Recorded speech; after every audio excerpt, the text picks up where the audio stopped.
السلام علیکم. محمد عزیز صدیق اپنے پروگرام میس نیوز کے ساتھ حاضر خدمت ہے. آج لاہور نہیں ہوں میں اور بڑا زبردست احتجاج رہا سندھ ہائی کورٹ میں.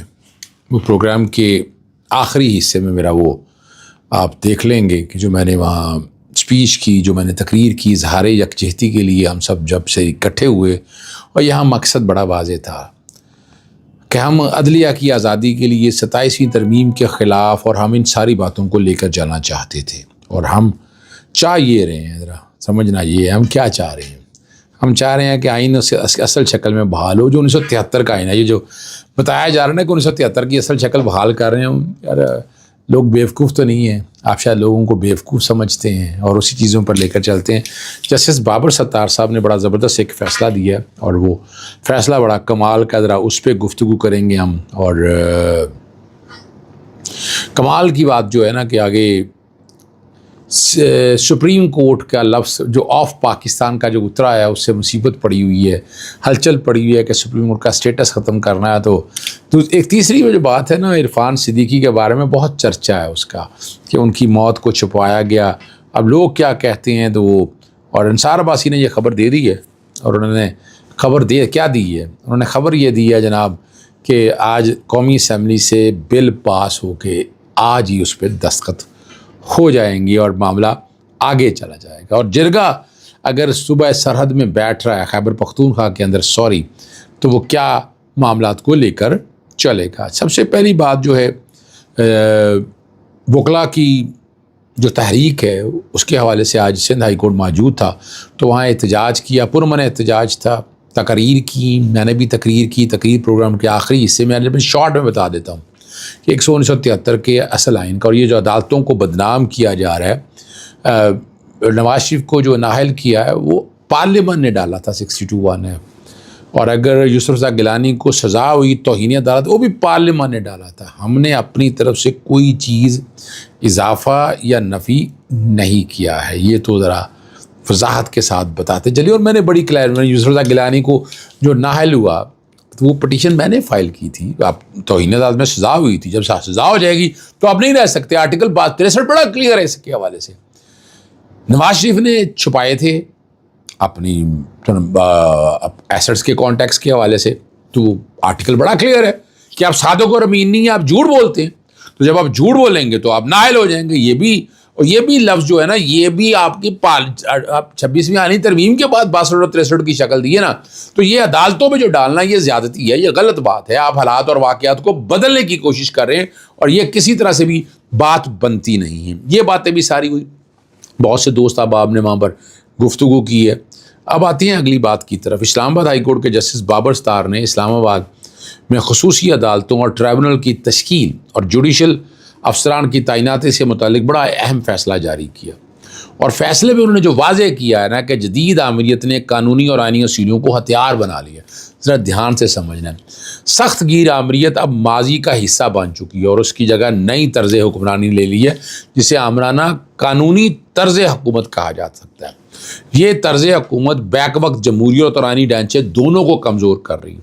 اور اس فیصلے میں انہوں نے لکھا ہے کہ موجودہ دور کی آمریت براہ راست طاقت کے ذریعے نہیں بلکہ قانون اور آئین کے نام پر کام کرتی ہے اور انہیں اصولوں کو استعمال کر کے جمہوریت داروں کو کمزور کرتی ہے، طاقت کو چند ہاتھوں میں مرکوز کرتی ہے اور اختیارات کے توازن کو ختم کر دیتی ہے. اور انہی کے مطابق یہ طرز حکمرانی جو بظاہر قانونی دکھائی دیتی ہے مگر در حقیقت جمہوری اقتدار کو کھوکھلا کر دیتی ہے. اور حوالہ دیا انہوں نے، بڑا بنسدار حوالہ دیا کہ آئینی حدود کو سیاسی مفادات کے لیے انتہا تک لے جایا جاتا ہے. عدالتوں میں پسندیدہ جج مقرر کیے جاتے ہیں. انتخابی قوانین میں ایسی ترمیم کی جاتی ہیں جو مخالفین کو نقصان پہنچاتی ہے. اداروں کی ساخت میں ایسی تبدیلیاں لائی جاتی ہیں جن سے ان پر قابو کیا جا سکے. اور قانون کے مخالف سیاستدانوں، صحافیوں اور سول سوسائٹی کے خلاف بطور ہتھیار استعمال ہوتے ہیں. اور مزید برآں ذاتی وفاداریوں کو بدلے بدعنوانی کو فروغ دیا جاتا ہے اور میڈیا میں تنقیدی آوازوں کو دبانے کے ذریعے عوامی مکالمے پر کنٹرول حاصل کیا جاتا ہے. اور اب آخر میں جسٹس بابر ستار نے قرار دیا کہ قانون کی یہ ظاہری شکل برقرار رہ جائے گی مگر اس کی روح ختم کر دی جائے تو قانون انصاف کی بجائے بنیادی طور کے اوپر من مانے اختیارات بن جاتے ہیں، اور ان کے مطابق آئین کوئی جامع تحریر نہیں بلکہ ایک زندہ دستاویز جو ریاست اور شہری کے درمیان تعلق، توازن اور نظام رکھتی ہے۔ یہی آئین کا اکثر مقصد اور اس کی روح ہے۔ 27ویں آئینی ترمیم میں سپریم کورٹ آف پاکستان کے لفظ ہٹا دیے گئے اور وفاقی آئینی عدالت کو سپریم کورٹ کے اوپر لکھا دیا گیا۔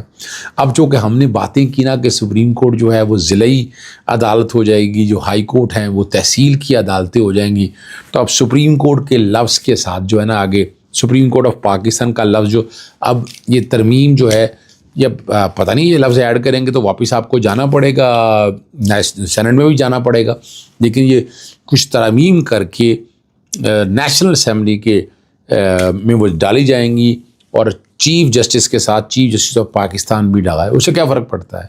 اور جب اختیارات نہیں دیتے، آپ پنجابی چ کہتے ہیں سپ دا ڈنگ کڈ لیا ہے تو باقی کی رہ گیا ہے، اب رہ ہی کچھ نہیں کیا، اور لیکن یہ اور اس سے انصاف کیا مل جائے گا؟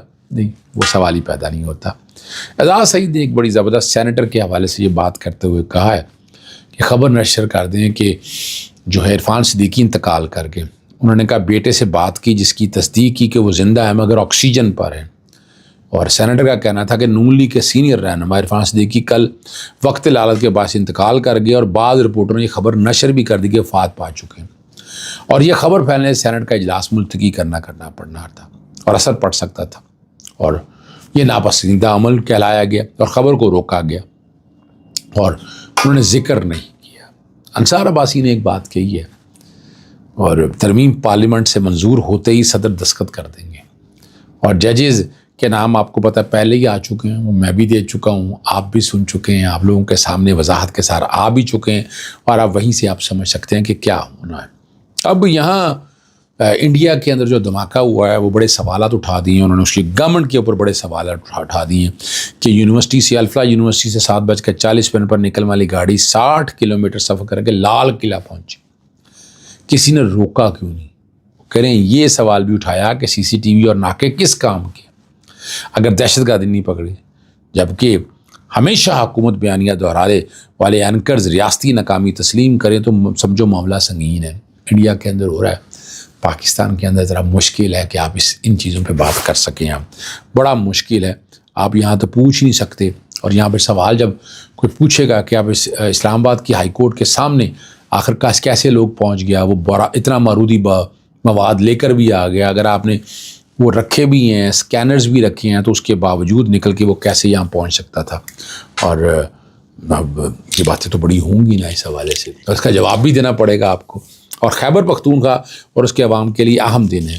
عمران خان کی ہدایت پر صوبے میں دیرپا امن کے لیے تمام سیاسی جماعتوں کا مشترکہ امن جرگہ اسمبلی ہال میں منعقد ہو رہا ہے، جہاں معظم مہمانوں کی آمد کا سلسلہ جاری ہے، اور تمام بڑی چھوٹی سیاسی جماعتوں کی شرکت کی دعوت دی گئی ہے، اور پاکستان تحریک دن رات محنت کی اور کوشش کر رہے ہیں کہ یہ سارے آپس میں اکٹھے بیٹھ کر، اور اپوزیشن کے ارکان کو بھی گارڈ آف آنر دیا جا رہا ہے، تمام سیاسی جماعتیں اسپیکر کے بھی اسمبلی کی قیادت میں امن جرگے کے شریک ہیں۔ دعا ہے کہ یہ جرگہ جو ہے نا مکمل امن کا پیغام لے کر آئے، امن آتا ہے یا نہیں آتا یہ بات کی باتیں ہیں۔ اور آخر میں جو میں نے سندھ ہائی کورٹ میں اسپیچ کی وکلا کے ساتھ، وہ جیسی بھی ریکارڈنگ ہے برداشت کر لیجیے گا۔ اجازت چاہتا ہوں، السلام علیکم، اللہ حافظ، پاکستان زندہ باد۔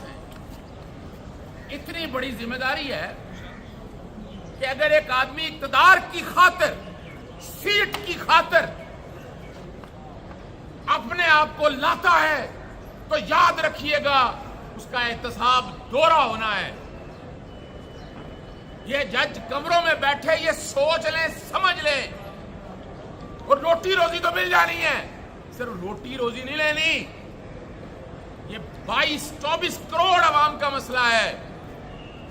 بڑا بہانہ اور ڈرامہ بنایا گیا کہ جناب عدالتوں میں بوجھ ہے۔ او بھائی سپریم کورٹ میں کتنے کیس ہیں؟ 60,000 70,000، 22 کروڑ کی پرسنٹیج لگائیں کتنی پینڈنسی ہے۔ اصل میں اپنے معاملات کو نہیں دیکھتے، پرچہ یہاں درج نہیں ہوتا، نوکری یہاں نہیں ملتی، کنیکشن لے لے جائیں وہ نہیں ملتا، ماحول یہاں صاف نہیں ہے۔ ان لوگوں کا کام ہے ڈالا عدالتوں پہ جا رہا ہے، سمجھنا صرف یہی ہے۔ آپ ترمیم کرنا چاہتے ہیں نا. پہلی تو بات ہے کیا آپ مینڈیٹ لے کے آئے تھے آئینی ترمیم کا؟ آپ کو یہ حق ہے آئین کو چھیڑنے کا؟ چلے حق آپ نے چھین لیا. عوام سے پوچھا, یہ ایک سوشل کانٹریکٹ ہے, عوامی معاہدہ ہے, عوام سے اجازت لی. 18ویں ترمیم کے لیے 9 مہینے کام ہوا تھا. آپ راتوں رات ترمیم بنا کے کیا ثابت کرنا چاہتے ہیں؟ آپ نے ہائی کورٹوں کو تحصیل کورٹ بنانا ہے اور سپریم کورٹ کو ضلع کی عدالت بنانا ہے. خدا را, جو پاکستانی تاریخ ہے سپریم کورٹ کی, فیڈرل کانسٹیٹیوشن کورٹ کیا کہتی ہے ذرا ترمیم دیکھیں. فریمر بھی کمال ہے, پتہ نہیں کوئی وکیل نہیں بیٹھے ہوئے یا کوئی سمجھدار لوگ نہیں بیٹھے. کیا کہتے ہیں کہ فیڈرل کانسٹیٹیوشن کورٹ کے فیصلے پابند ہوں گے سپریم کورٹ پہ. سپریم کورٹ کے فیصلے نہیں پابند ہوں گے. سپریم کورٹ کے فیصلوں کی پابندی ختم. اور وہ کیوں ہوا؟ 26ویں آئینی ترمیم میں درخواست گزار ہوں میں, وہاں عدالت کے سامنے بحث کی ہم لوگوں نے. ہم نے کہا فل کورٹ بنایا جائے کانسٹیٹیوشن بینچز کے حوالے سے, اور وہ اتنے فیصلے ہیں جو ان کو پابند کرتے ہیں. جب دیکھا کہ نہیں یہ تو پھنس جائیں گے ہم. 27ویں ترمیم بدنیتی پر مبنی ہے. عدالتوں کے دروازے بڑا شور ڈالا آئینی عدالتوں کا. وہ کیا صرف ایک سندھ ہائی کورٹ تھی یا آئینی بینچ بننے تھے؟ یہ باقی ہائی کورٹوں میں کیوں نہیں بنائے؟ کوئی جواب دے گا؟ بتائیں لاہور ہائی کورٹ کیوں نہیں بنا آئینی بینچ؟ اگر شوق تھا آپ کو, واقعی آپ چاہتے یہ نظام ٹھیک ہو, کہاں بنائے آپ نے آئینی بینچ؟ صرف ایک سپریم کورٹ میں اور ایک سندھ ہائی کورٹ میں. کوئی لاہور ہائی کورٹ نہیں, کوئی سندھ ہائی کورٹ نہیں, اور کوئی پشاور ہائی کورٹ نہیں, کوئی بلوچستان ہائی کورٹ نہیں, کوئی اسلام آباد ہائی کورٹ نہیں. کیوں؟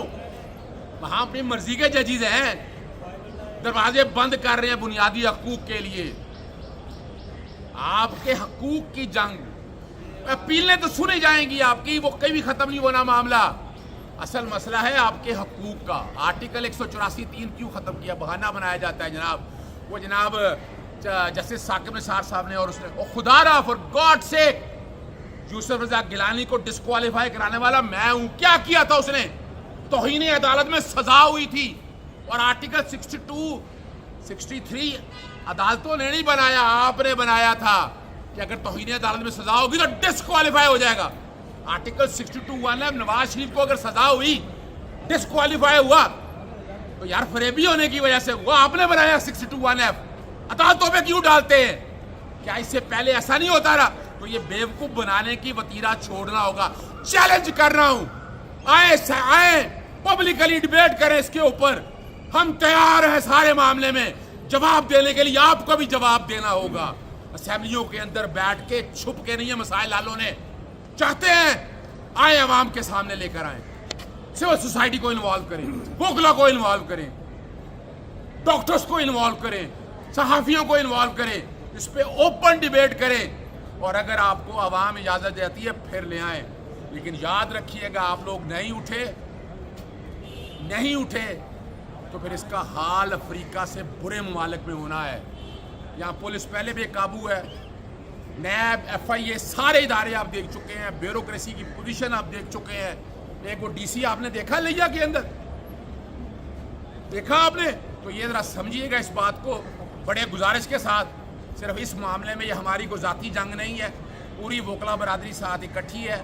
آپ سب لوگوں کو اکٹھے ہو کے یہ جدوجہد کرنی ہے. انشاءاللہ العزیز رب پاک ہمیں کامیابی دے گا.